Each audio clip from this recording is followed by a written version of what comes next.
Subscribe करें study with professional classes को और प्रेस करें bell icon for new updated videos के लिए।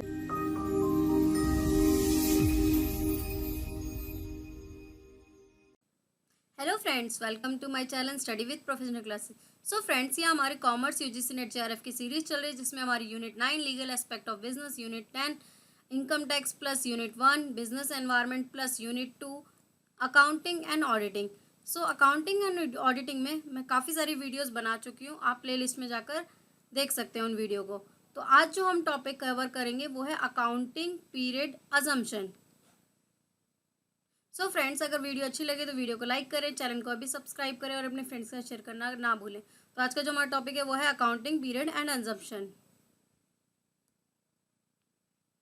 सो अकाउंटिंग पीरियड अजम्पशन, इसे कॉन्सेप्ट भी बोलते हैं। तो ये बेसिकली होता क्या है, यहाँ पर जो बात हो रही है वो हो रही है पीरियड की, एक पर्टिकुलर पीरियड की। तो जैसे ही माइंड में हमारे आता है अकाउंटिंग पीरियड, तो सबसे पहले क्या आता है कि अकाउंटिंग पीरियड की बात हो रही है। तो अकाउंटिंग पीरियड जो हमारा होता है वो होता है हमारा 1 अप्रैल से 31 मार्च तक। 31 मार्च तक। लेकिन फिर ये कॉन्सेप्ट क्यों आया, अकाउंटिंग पीरियड अजम्पशन क्यों आया, जब ये सेट ही है कि 1 अप्रैल 31 मार्च तक ये फिक्स है, तो ये कॉन्सेप्ट क्यों आया। ये कॉन्सेप्ट को समझने के लिए हम एक एग्जांपल समझते हैं यहाँ पर। तो ये है मिस्टर ए, ये है मिस्टर ए।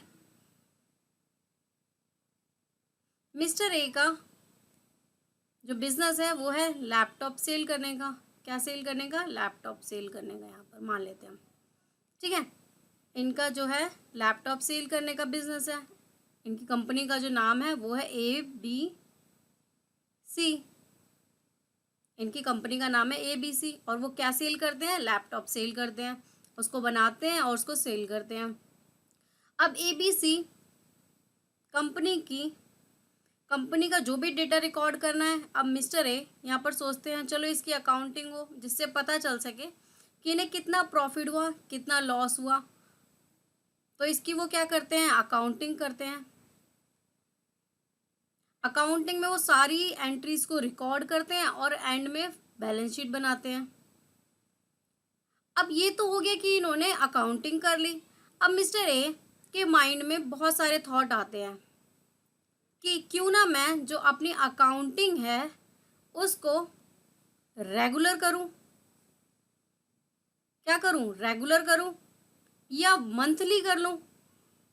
1 महीने में अकाउंट बनाता हूं, उसको क्लोज कर लेता हूं, देख लेता हूं कितना प्रॉफिट हुआ, या फिर वीकली कर लेता हूं, 1 हफ्ते में कितना प्रॉफिट हुआ ये देख लेता हूं, या रेगुलर बेसिस पे या मंथली बेसिस पे या ईयरली बेसिस पे। अब यहाँ पर इनके पास ये ऑप्शंस आ गए मिस्टर ए के पास। अब अकाउंटिंग तो करनी है, बैलेंस शीट तो प्रिपेयर करनी ही है, तो वो कैसे करी जाए, रेगुलर बेसिस पे की जाए, मंथली, वीकली या ईयरली या फिर क्वार्टरली। अब मिस्टर ए सोचते हैं चलो मैं क्यों ना क्वार्टरली कर लेता हूँ, हर 3 महीने में मुझे पता चल जाएगा बैलेंस शीट में मुझे कितना प्रॉफिट हुआ। हर 3 मंथ में मैं यहाँ पर क्वार्टरली कर लेता हूँ। तो इसके लिए वो एडवाइस लेने अपने फ्रेंड के पास गए। इनका फ्रेंड है मिस्टर बी। इनका जो फ्रेंड है वो है मिस्टर बी।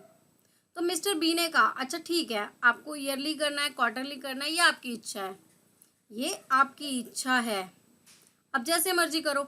लेकिन एक बार ज़रा सोचो मिस्टर ए कि जब भी आपको प्रॉफिट दिखाना होगा या फिर आपको बैंक से लोन लेना पड़ेगा या फिर अपने इन्वेस्टर्स को शो करनी पड़ेगी बैलेंस शीट, तो क्या आप हर 3 महीने में बनाओगे, या फिर आपको ये सारी चीज़ें प्रिपेयर करने में खर्चा होगा। तो ये सारी चीज़ें हर 3 महीने में ना करके आप अगर ईयरली करो तो आपको ज़्यादा बेनिफिट है। तो इसके लिए मिस्टर ए ने क्या करा, एक ईयर फिक्स कर लिया।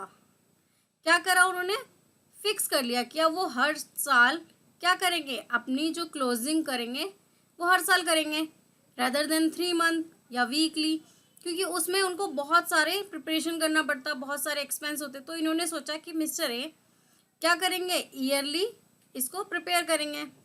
तो मिस्टर बी की उन्होंने एडवाइस यहाँ पर मान ली और मिस्टर ए ने फिर एक फाइनेंशियल ईयर सेट कर लिया कि वो इस ईयर से इस ईयर तक सारा जो भी वर्क करेंगे उसकी एंट्रीज करेंगे और एंड में देखेंगे कि प्रॉफिट हुआ या लॉस हुआ।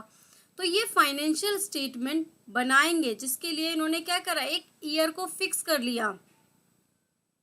अब ये स्टैंडर्ड में हमारे कहा गया है कि आपको एक पर्टिकुलर ईयर क्या करना है, फिक्स करना है। तो यहाँ पर जो हमारा फिक्स फाइनेंशियल ईयर है वो स्टार्ट होता है 1 अप्रैल से और एंड होता है 31 मार्च से।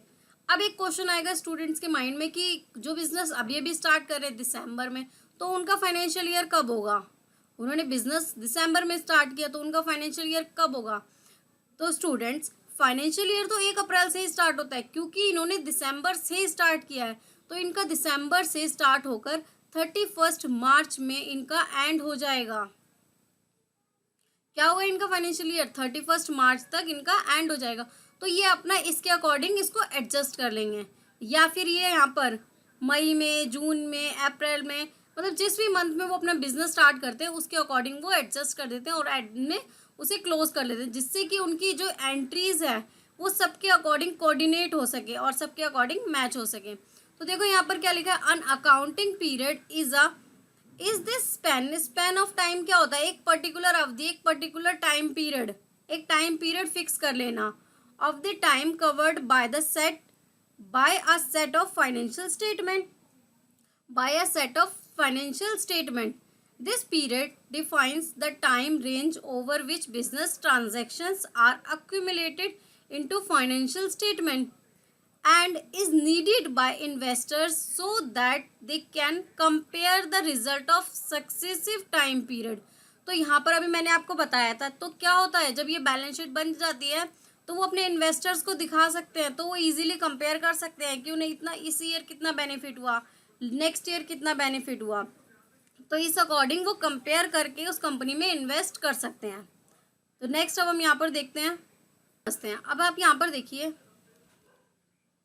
यहाँ पर क्या है, ये जो है ये ऑनर है सपोज मोबाइल कंपनी का ये ऑनर है और मोबाइल मैन्युफैक्चरिंग करके सेल करता है। क्या करता है, मैन्युफैक्चरिंग करके सेल करता है। तो अब इसके माइंड में कॉन्सेप्ट आता है कि मैं कौन सा ईयर फिक्स करूं, मंथली फिक्स कर लेता हूं या ईयरली फिक्स कर लेता हूं, जिससे कि क्या हो, मेरा बिजनेस आराम से सेटअप हो सके और मुझे प्रॉफिट पता चल जाए। तो यहाँ पर उनके पास टाइम पीरियड के ऑप्शंस आते हैं कि डेली सेल रिपोर्ट प्रिपेयर करी जाए या वीकली या मंथली या क्वार्टरली या ईयरली, कोई भी एक ईयर ये फिक्स कर सकता है। लेकिन जब फाइनेंशियल स्टेटमेंट की बात आती है तो वहां पर जो हमारा फाइनेंशियल ईयर हमारा क्या है, 1 अप्रैल से 31 मार्च तक। तो ये क्या करेंगे, उसके अकॉर्डिंग ही ये उसको प्रिपेयर करेंगे, अपनी स्टेटमेंट्स को, अपनी बैलेंस शीट को क्या करेगा, ये इसके अकॉर्डिंग अपनी बैलेंस शीट को प्रिपेयर करेगा। तो ये सारे क्वेश्चन इसके माइंड में आते हैं। इसका नाम है अमर। क्या नाम है, अमर। तो अमर के माइंड में बहुत सारे क्वेश्चन आते हैं कि क्या करूं मैं, डेली के बेसिस पे करूं, वीकली या मंथली या क्वार्टरली, ईयरली। तो यहाँ पर देखो एक और अनदर एग्जांपल पे, ये है ऑडिटर।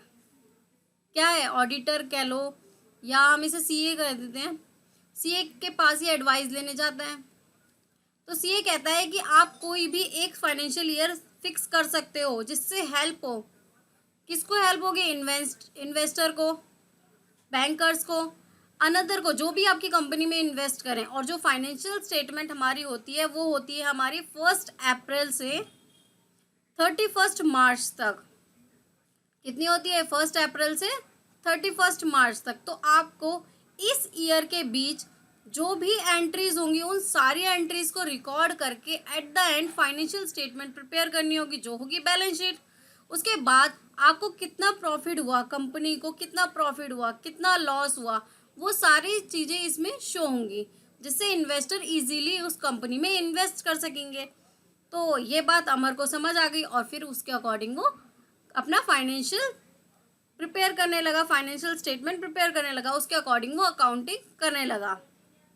सो फाइनेंशियल स्टेटमेंट में यहाँ पर उसने क्या किया, जितनी भी ईयरली जो भी एंट्रीज थी उन सारी एंट्रीज को रिकॉर्ड किया। तो यही था कि अजम्पशन, इसे कॉन्सेप्ट भी कह सकते हो, जिसमें सारी एंट्रीज को ईयरली वाइज दिखाया था। जो स्टेटमेंट है वो एक ईयरली वाइज सेट की जाती है कि पूरे साल में कितना प्रॉफिट हुआ, कितना लॉस हुआ, कितने एक्सपेंस हुए, वो सारी एंट्रीज इसमें रिकॉर्ड की जाती है ईयरली बेस पे। सो फ्रेंड्स, वीडियो अच्छी लगी है तो वीडियो को लाइक करें, चैनल को अभी सब्सक्राइब करें, अपने फ्रेंड्स के साथ शेयर करना ना भूलें। आप हमारे चैनल को Telegram group, Facebook page, Instagram और हमारे ब्लॉगर पे भी फॉलो कर सकते हो। ब्लॉगर की आईडी यहाँ गिवन है www.studywithprofessionalclasses.blogspot.com। सो फ्रेंड्स, चैनल को सब्सक्राइब करना ना भूलें। हम इसमें यूजीसी नेट, जेआरएफ की सारी यूनिट्स को कवर कर रहे हैं, प्लस क्वेश्चन पेपर को भी सॉल्व कर रहे हैं। सो फ्रेंड्स, चैनल को अभी सब्सक्राइब करें। Thank you.